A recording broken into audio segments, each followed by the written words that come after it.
If you've ever stumbled across a cheap, vintage guitar, maybe something you picked up for peanuts at a flea market, and found yourself thinking, wait a minute, why does this sound incredible?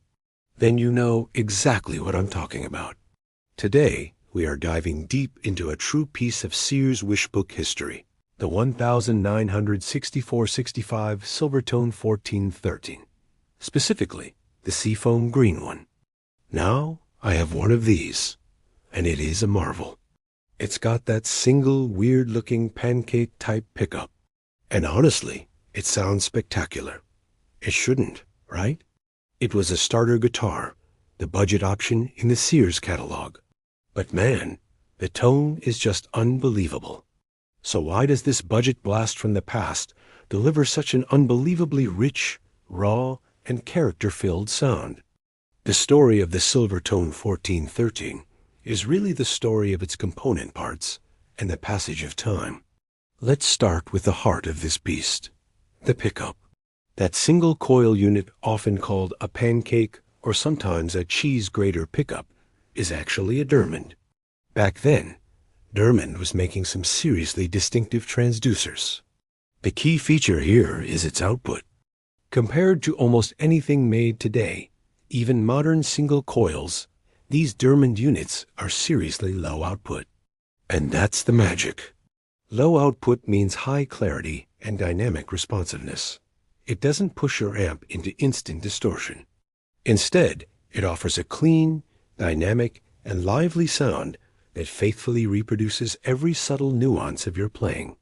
It's warm, it's bluesy, and it has this complex, thumpy mid-range that modern instruments often struggle to replicate. It's the sound of classic Chicago blues and early jazz rock. Now, let's talk about the body.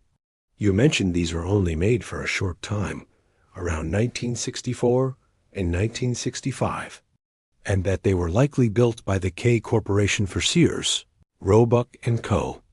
While Kay was responsible for many entry-level instruments, they still used quality materials appropriate for the era. But here is where time becomes the secret ingredient. Like all vintage guitars, the wood and the finish have been aging for nearly 60 years. This process isn't just cosmetic. It changes the physical properties of the materials. As the finish cures and the wood dries out and vibrates over decades, the instrument develops a natural resonance. This aging process creates a warmer, richer, and smoother tone than you'd hear from a guitar that rolled off the assembly line last week. That natural resonance is what guitar players call mojo. Believe it or not, the simple, often inexpensive construction of these Kay-made Silvertones actually works in their favor. The straightforward design, the minimal components, and the often thinner finishes allow the body to breathe and resonate freely. Modern mass-produced starter guitars tend to be overbuilt and heavily finished, which can deaden the sound. The Silvertone 1413's simplicity contributes directly to its functionality and resonant character. So, when you combine that unique, low-output Dermond pickup with a natural resonance developed over 6 decades of aging, you get an instrument that sounds far better than its catalog price suggested. It's a distinctive, enjoyable player with a cult following precisely because it offers a character sound that simply isn't found in typical instruments today. It's a reminder that sometimes the best tone comes from the most unexpected places. What hidden gem guitars have you discovered? Let me know in the comments below. Don't forget to like and subscribe for more vintage gear deep dives. Thanks for watching.